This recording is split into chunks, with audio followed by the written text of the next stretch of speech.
ರೈತರಿಗೆ ಈ ಕೀಟ ಬಾಧೆಗಳು ಬಂದಾಗ ಅತ್ಯಂತ ಪರಿಣಾಮಗಳನ್ನ ಬೀರ್ತವೆ.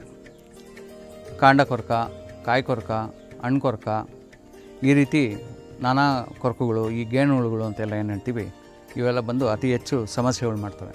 ಕೆಲವು ಸಲ ಕೀಟ ಬಾಧೆ ಅತಿ ಹೆಚ್ಚಾದಾಗ ಈ ಅಗ್ನೇಯಾಸ್ತ್ರದಿಂದ ಆಗಲಿ ಬ್ರಹ್ಮಾಸ್ತ್ರದಿಂದ ಆಗಲಿ ಏನಾದರೂ ಸ್ವಲ್ಪ ತೊಂದರೆ ಆಗಿದೆ, ನಮಗೆ ನಿಯಂತ್ರಣಕ್ಕೆ ಬರ್ತಾಯಿಲ್ಲ ಅಂದಾಗ ಅತ್ಯಂತ ಪರಿಣಾಮಕಾರಿಯಾದಂಥ ಕೀಟನಾಶಕ ದಶಪರ್ಣಿ ಅಂತ 10 ಥರ ಔಷಧಿಯುಕ್ತ ಸಸ್ಯಗಳನ್ನ ಉಪಯೋಗಿಸ್ಕೊಂಡು, ಸಸ್ಯದ ಎಲೆಗಳನ್ನ ಉಪಯೋಗಿಸ್ಕೊಂಡು, ಸಣ್ಣ ಸಣ್ಣ ಕಾಂಡದ ಚೂರುಗಳನ್ನ ಉಪಯೋಗಿಸ್ಕೊಂಡು ತಯಾರಿಸುವಂಥ ದಶಪರ್ಣಿ. ಈ ದಶಪರ್ಣಿಯನ್ನು ತಯಾರಿಸ್ಕೊಂಡು ನಾವು ಸಿಂಪಡಣೆ ಮಾಡಿದ್ವಿ ಅಂದರೆ ತುಂಬ ಪರಿಣಾಮಕಾರಿಯಾಗಿ ಈ ಕೀಟನಾಶಕಗಳು ಆಗ್ತವೆ. ಈ ದಶಪರ್ಣಿ ತಯಾರಿಸೋದಕ್ಕೆ ನಮಗೆ ಬೇಕಾಗಿರೋಂಥದ್ದು ಮೊದಲನೇದಾಗಿ 200 ಲೀಟ್ರು ನೀರು, ಅದಕ್ಕೆ 2 kg ಜವಾರಿ ಆಕಳ ಅಥವಾ ನಾಟಿ ಹಸುವಿನ ಸಗಣಿ, 5 ಲೀಟ್ರು ಗೋಮೂತ್ರ, 3 kg ಬೇವಿನ ಎಲೆ, 2 kg ಪರಂಗಿ ಎಲೆ, 2 kg ಸೀತಾಫಲ ಎಲೆ, 2 kg ಹೊಂಗೆ ಎಲೆ, 2 kg ದತ್ತೂರಿ ಎಲೆ, 2 kg ದಾಳಿಂಬೆ ಎಲೆ, 2 kg ಪರಂಗಿ ಎಲೆ, 2 kg ಸೀಬೆಹಣ್ಣು ಅಥವಾ ಬಾರೆಹಣ್ಣು ಅಂತ ಏನಂತೀವೋ ಅದರ ಎಲೆ. ಅದೇ ರೀತಿ ನಮಗೆ ಇನ್ನೂ ಬೇಕಾಗಿರೋದು ಅಂತಂದರೆ ನಾವು ಉಪಯೋಗಿಸೋದು ಅತಿ ಮುಖ್ಯವಾಗಿ ಎಕ್ಕದ ಎಲೆ, ಎಕ್ಕ ಅಂತ ಏನಂತೀವಿ, ಎಕ್ಕದ ಎಲೆ. ಅದಾದಮೇಲೆ ಔಡ್ಲ ಅಥವಾ ಅರಳೆಲೆ. ಈ ರೀತಿ 10 ವಿಧದ ಈ ಸೊಪ್ಪುಗಳನ್ನೆಲ್ಲ ನಾವು ಚೆನ್ನಾಗಿ ಅರೆದು ಚಟ್ನಿ ಮಾಡಿ ಅಥವಾ ಚೂರ್ಣ ಮಾಡಿ ಅದನ್ನ ಏನು ಮಾಡ್ತೀವಿ, ಈ ನೀರೊಳಗೆ ಬೆರೆಸೋದಿದೆ. ಅದ್ರ ಜೊತೆಗೆ ಅತಿ ಮುಖ್ಯವಾಗಿ ನಾವು ಮಾಡೋದೇನು ಅಂದರೆ ಈ ತಂಬಾಕು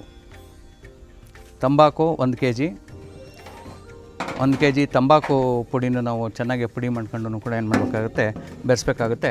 ಮತ್ತು ಅದ್ರ ಜೊತೆಗೆ 1 kg ಖಾರವಾಗಿರುವಂಥ ಹಸಿರು ಮೆಣಸಿನ್ಕಾಯಿ, 1 kg ಜವಾರಿ ಬೆಳ್ಳುಳ್ಳಿ. ಈ ಬೆಳ್ಳುಳ್ಳಿ ಗೆಡ್ಡೆಗಳು ಸಣ್ಣದಾಗಿರ್ತವೆ ಮತ್ತು ಅತಿ ಹೆಚ್ಚು ತೀಕ್ಷ್ಣವಾದ ಖಾರ ಇರ್ತವೆ, ಅದನ್ನು ಉಪಯೋಗಿಸ್ಕೊಳ್ಳೋದಿದೆ. ಮತ್ತು ಅದಕ್ಕೆ 200 ಗ್ರಾಮ್ ಅರಿಶಿಣದ ಪುಡಿ ಹಾಕಬೇಕಾಗುತ್ತೆ. ಮತ್ತು 500 ಗ್ರಾಮು ಹಸಿ ಶುಂಠಿ ಪುಡಿ, ಹಸಿ ಶುಂಠಿ ಚೂರ್ಣ ಅಥವಾ ಅಂದರೆ ಒಣಗಿದ ಶುಂಠಿಯ ಪುಡಿನ ನಾವು ಹಾಕಬೇಕಾಗತ್ತೆ. ಈಗ ತಯಾರಿಸೋದಕ್ಕೆ ನಾವು ಶುರು ಮಾಡೋಣ. ದಶಪರ್ಣಿನ ಸುಮ್ಮನೆ ಒಂದು ವಿಧಾನ ಯಾವ ರೀತಿ ಶುರು ಮಾಡೋದು ಅಂತ.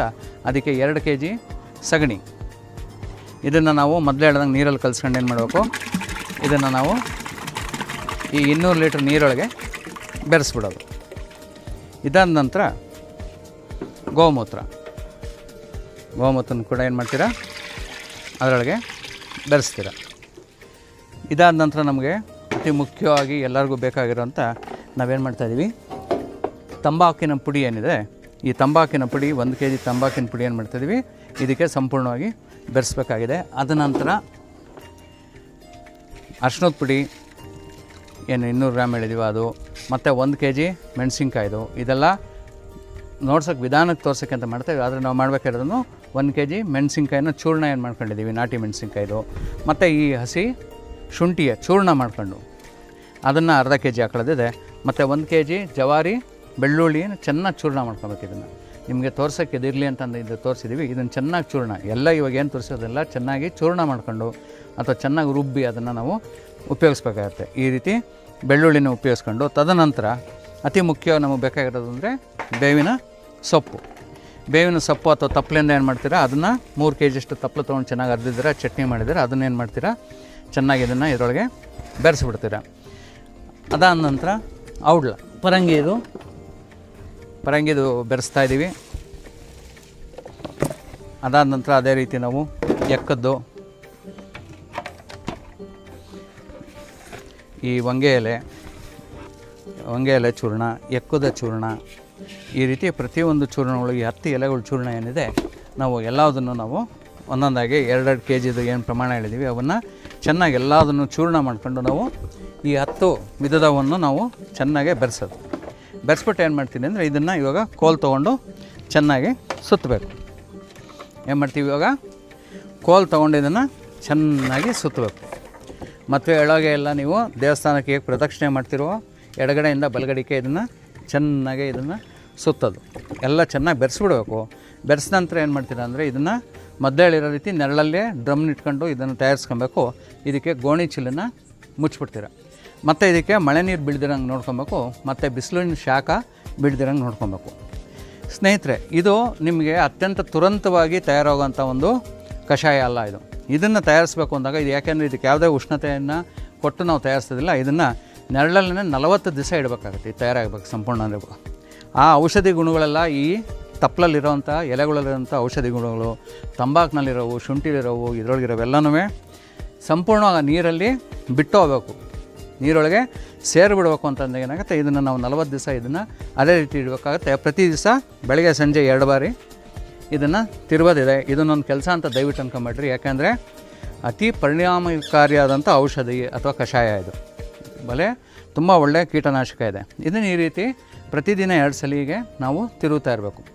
40 ದಿವಸದ ನಂತರ ಏನು ಮಾಡ್ತೀರಾ ಅಂದರೆ ಇದನ್ನು ಒಳ್ಳೆ ಬಿಳಿ ಬಟ್ಟೆ ಅಥವಾ ಮಲ್ ಬಟ್ಟೆ ಅಥವಾ ಹತ್ತಿ ಬಟ್ಟೆ, ಅರಳೆ ಬಟ್ಟೆ ಏನಂತೀವಿ, ಅದನ್ನು ತೊಗೊಂಡು ಇದನ್ನು ಸೋಸ್ಬಿಡೋದು. ಸೋಸ್ಬಿಟ್ಟು ಏನು ಮಾಡ್ತೀರಾ ನೀವು, 1 ಸಲ ಸೋಸ್ತೀರಾ, 2 ಸಲ ಸೋಸ್ತೀರಾ. ಸೋಸ್ಬಿಟ್ಟು ಅದನ್ನು ಎತ್ತಿ ಒಂದು ಗಾಜಿನ ಇದ್ರೊಳಗನ ಇರ್ಬೋದು ಅಥವಾ ಒಳ್ಳೆ ಪ್ಲಾಸ್ಟಿಕ್ ಇದ್ರೊಳಗೋ ಅಥವಾ ನೀವು ಕಬ್ಬಿಣದ ಕಂಟೈನರ್ಸ್ ಏನಂತೀವಿ ಅಥವಾ ಪಾತ್ರೆಗಳು ಇವನ್ನ ಅದರೊಳಗೆ ನೀವು ಅದನ್ನು ತುಂಬ ಮುಚ್ಚೆತ್ತಿಟ್ಕೊಂಬಿಡಿ. ಇದನ್ನು 6 ತಿಂಗಳು ನಾವು ಉಪಯೋಗಿಸ್ಬೋದು. ಹಾಗಾಗಿ ನಾವು ತೊಗರಿ ಹಾಕ್ತೀವಿ ಅಂದರೆ ತೊಗರಿ ಹಾಕ್ಬಿಟ್ಟು ನಮಗೆ ಸರ್ ಗೇಣು ಹುಳ ಬಂದೈತೆ ಅಥವಾ ನಮ್ಗೆ ಇನ್ನೊಂದು ಬಂದೈತೆ, ಕಾಂಡ ಕೊರ್ಕ ಬಂದೈತೆ ಅಂತ ನೀವು ಇದನ್ನು ತಯಾರಿಸ್ಕೊಂಡು ಕೊಡೋಕ್ಕಾಗಲ್ಲ. ಅಷ್ಟು ನಿಮ್ಮ ತೋಟಗಳು ಹೊಲಗಳು ನಾಶ ಆಗ್ಬಿಡ್ತವೆ. ಹಾಗಾಗಿ ಏನು ಮಾಡ್ತೀವಿ ಅಂದರೆ ಮುಂಗಾರಿ ಬಂತು, ನಾವು ಮುಂಗಾರಿ ಬೆಳೆ ಹಾಕ್ತೀವಿ ಅಂದರೆ ಮುಂಚೆನೇ ತಯಾರಿರ್ಬೇಕು. ಬರಲಿ ಬಿಡಲಿ ಇಷ್ಟನ್ನು ಮಾಡೋದಕ್ಕೆ ನಮಗೇನು ಕಷ್ಟ ಇಲ್ಲ. ಇದ್ರೊಳಗೆ ಏನು ನಾವು ಹಾಕಿದ್ದೀವಿ ಅತಿ ಸುಲಭವಾಗುತ್ತೆ. ಯಾಕೆಂದರೆ 40 ದಿವಸ ಬೇಕಾಗಿರೋದನ್ನು ನೀವು ಇದನ್ನು ಮುಂಚೆನೇ ಬಿತ್ತನೆ ಸಮಯಕ್ಕೆ ಮುಂಚೆನೇ ನೀವು ಇದನ್ನು ತಯಾರಿ ಮಾಡಿ ಇಟ್ಕೊಂಬಿಟ್ರಿ ಅಂದರೆ ಕೃಷಿ ಅಂದರೆ ಆರಂಭ. ಸೊ ಈ ಕಷಾಯನ ಮೊದಲೇ ಆರಂಭ ಮಾಡಿ ಇಟ್ಕೊಂಬಿಡಿ ನೀವು ಮುಂಚೆನೇ. ಒಂದು 15 ದಿವಸ ಜೂನು ಮೊದಲನೇ ವಾರದಲ್ಲೇ ಇದನ್ನು ತಯಾರು ಮಾಡಿ ಇಟ್ಕೊಂಡ್ಬಿಟ್ರೆ ಜೂನ್ 20 ನಂತರ ನಾವು ಆಕಾಶನಂಗೆ ಒಂದು 20 ದಿವಸದಿಂದ ಯಾವುದೇ ಒಂದು ಬಂತು ನಮಗೆ ಕೀಟ ಬಾಧೆ ಅದನ್ನು ಕೂಡ ಸಿಂಪಡಣೆ ಮಾಡೋದಕ್ಕೆ ನಮಗೆ ಸಿಗುತ್ತೆ. ಇದು ಸಿಂಪಡಣೆ ಮಾಡೋಕ್ಕೆ ಏನು ಮಾಡಬೇಕು ಅಂದರೆ ಇದು ಸೋಸಿಟ್ಟಿರೋ ಅಂಥ ಸೋಸಿ ಬಟ್ಟೆಯಲ್ಲಿ ಸೋಸಿ ನಾವು ತುಂಬಿಟ್ಟಿರೋಂಥ ಈ ಕಷಾಯನ ಏನು ಮಾಡ್ತೀರ ಅಂದರೆ 200 ಲೀಟ್ರ್ ನೀರಿಗೆ 6 ರಿಂದ 8 ಲೀಟ್ರ್. ಸಸ್ಯಗಳು ತುಂಬ ಸಣ್ಣ ಇದ್ದಾವೆ, ಕೀಟ ಬಾಧೆ ಕಡಿಮೆ ಇದೆ ಅಂದಾಗ ಏನು ಮಾಡ್ತೀರಾ ಅಂದರೆ 6 ಲೀಟ್ರಿಗೆ 200 ಲೀಟ್ರ್ ನೀರು ಬೆರೆಸ್ತೀರ ಅಥವಾ 3 ಲೀಟ್ರ್ 100 ಲೀಟ್ರ್ ನೀರಿಗೆ 3 ಲೀಟ್ರು ದಶಪರ್ಣಿ ಕಷಾಯ ಮತ್ತು 100 ಲೀಟ್ರ್ ನೀರನ್ನ ಬೆರೆಸ್ಬಿಟ್ಟು ಏನು ಮಾಡ್ತೀರಾ ಅದನ್ನು ಸಿಂಪಡಣೆ ಮಾಡ್ತೀರಾ. ಸ್ಪ್ರೇ ಗಿಡಗಳ ಮೇಲೆ ಸ್ಪ್ರೇ ಮಾಡ್ತೀರಾ. ಅತಿ ಗಿಡಗಳು ಸ್ವಲ್ಪ 2 ತಿಂಗಳಾಗಿದ್ದಾವೆ, 1.5-2 ತಿಂಗಳಾಗಿದ್ದಾವೆ, ನಮಗೆ ಹೆಚ್ಚಿದ್ದಾವೆ ಅಂತ ಅಂದಾಗ ಸ್ವಲ್ಪ ಕೀಟ ಬಾಧೆನೂ ಹೆಚ್ಚಿದೆ ಅಂತ ಅಂದಾಗ 4 ಲೀಟ್ರ್ 100 ಲೀಟ್ರಿಗೆ, ಅತಿ ಹೆಚ್ಚು ಅಂದರೆ 5 ಲೀಟ್ರ್ ಕಷಾಯ 100 ಲೀಟ್ರ್ ನೀರಿಗೆ ಬೆರೆಸ್ಕೊಂಡು ನೀವು ಸಿಂಪಡಣೆ ಮಾಡಿದ್ರೆ ಸಾಕು, ತುಂಬ ಉತ್ಕೃಷ್ಟವಾಗ್ತದೆ. ಮತ್ತು ಈ ಕೀಟ ಹಾವಳಿ ಜಾಸ್ತಿ ಇದ್ದಾಗ ಏನು ಮಾಡೋಕ್ಕೆ ಅಂದರೆ ಇದು 8 ದಿವಸ ಅಂತರದಲ್ಲಿ ಒಂದೊಂದು ಸಲ ನೀವು ಸಿಂಪಡಣೆ ಮಾಡಬೇಕಾಗುತ್ತೆ. ತುಂಬ ಹೆಚ್ಚು ಪ್ರಮಾಣದಲ್ಲಿ ಜಾಗ ಇದೆ ಅಂದಾಗ ನೀವು ಅದಕ್ಕೆ ಬೇಕಾದಷ್ಟು ನೀವು ಹೆಚ್ಚಿಗೆ ನೀವು ಇದನ್ನು ತಯಾರು ಮಾಡ್ಕೊಂಬಿಡ್ಬೋದು. ಹಾಗಾಗಿ ಈ ರೀತಿ ಮಾಡೋದ್ರಿಂದ ನಮ್ಮ ಕೃಷಿ ಅತಿ ಉತ್ಕೃಷ್ಟವಾಗಿ ನಾವು ಕೀಟನಾಶಕಗಳನ್ನ ಮಾಡ್ಕೊಂಡು ನಮ್ಮ ಫಸಲುಗಳನ್ನ ನಾವು ಅಥವಾ ಪೀಕ್ಗಳನ್ನ ನಾವು ಚೆನ್ನಾಗಿ ತೊಗೊಂಡು ನಾವು ಸುಂದರವಾದ ಜೀವನ ನಡೆಸೋದಕ್ಕೆ ಅನುಕೂಲ ಆಗುತ್ತೆ ಈ ದಶಪರ್ಣಿ ಕಷಾಯ.